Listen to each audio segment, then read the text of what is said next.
Hello guys, ఈరోజు మన MMA సిరీస్లో డే 39. ఇంక ఈరోజు ఎక్కడ పర్సనల్ ట్రైనింగ్ లేదు, కంప్లీట్గా రికవరీ డే అని. ఇంకా నేను వర్క్ చేసే క్లినిక్లోనే స్పోర్ట్స్ మసాజ్ థెరపిస్ట్ కూడా ఉన్నారు. ఇంకా వాళ్ళ దగ్గరికి వెళ్ళి లోవర్ బాడీ రిలీజ్ అయితే చేయించుకున్నా, క్వాడ్స్ హ్యామ్స్ట్రింగ్స్ కంప్లీట్గా.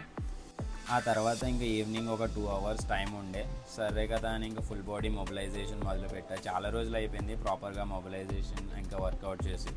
ఇంకా ఫుల్ బాడీ మొబిలైజ్ చేసుకున్నా, హిప్ ఫ్లెక్సర్స్ రిలీజ్ చేసుకున్నా, కంప్లీట్గా లోవర్ బాడీ అంతా మొబిలైజ్ చేసుకున్నా.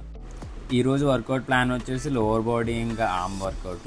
ఇంకా డైరెక్ట్గా స్క్వాట్స్తో స్టార్ట్ చేసుకున్నా. 4 sets చేసా స్క్వాట్స్. ఇది కూడా మోడరేట్ వెయిట్స్ తోటే చేసా, హెవీగా ఏం వెళ్ళలేదు.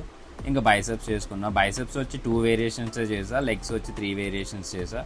హెవీగా ఏం వెళ్ళట్లేదు, డైరెక్ట్గా 1 మజిల్ ఏదైతే మజిల్ టార్గెట్ చేయాలో ఆ మజిల్ని ఎక్కువ టార్గెట్ చేస్తున్నా, ఎక్కువ స్ట్రెస్ తీసుకోవట్లేదు. ఇంక ఇది అయిన తర్వాత లైట్గా కోర్ డ్రిల్స్ చేశాను. తర్వాత ఇది ఒక్కటి బ్యాలెన్స్ డ్రిల్ చేసా. ఇది వచ్చి కొంచెం రిస్కీ మూమెంట్ గైస్, మీరు ఎవరైనా ట్రై చేయాలంటే కొంచెం కేర్ఫుల్గా ట్రై చేయండి. కానీ దీనివల్ల మన బ్యాలెన్స్ కోఆర్డినేషన్ అయితే చాలా బాగా ఇంప్రూవ్ అవుతుంది, కొంచెం డిఫికల్ట్ కూడా. ఇంక ఈరోజుకి అంతే guys. Thank you, bye bye.